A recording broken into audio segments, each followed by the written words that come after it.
They say that 100 years ago there were perhaps 100,000 domesticated elephants in Thailand.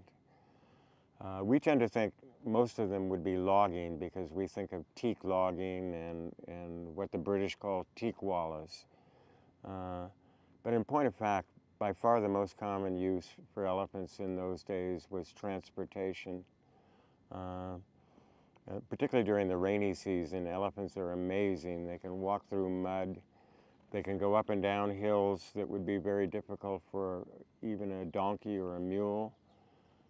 So they were incredibly important in transportation. Then in the 1930s, they put in the first railroad.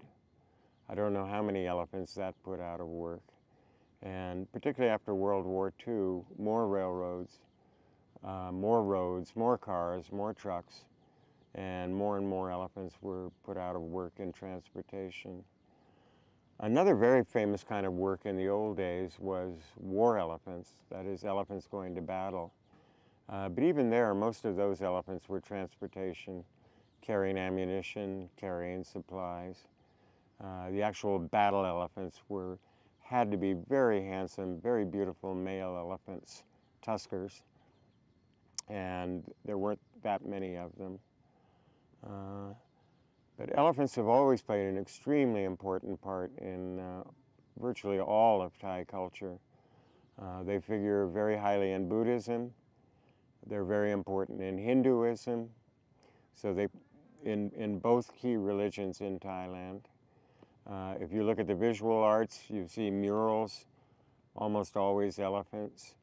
They figure in poetry, they figure in music. So it would be fair to say they suffuse every bit of Thai life.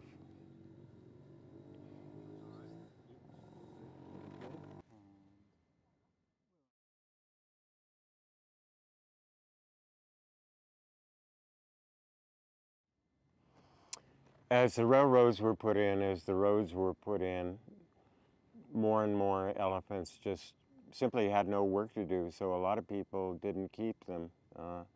There are certain tribal groups, for example, the Khmu, that just don't keep elephants anymore.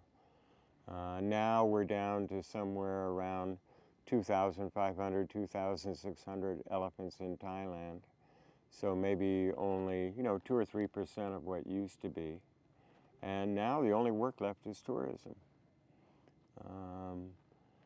It's kind of sad. When I came out to this part of the world 33 years ago, I wanted to see elephants in Maharaja palaces. I didn't see those. I was lucky to be here when logging was still going on, so I've seen a lot of log dragging, which is amazing to watch. It's quite beautiful, like giant sumo wrestlers, but it's also quite dangerous.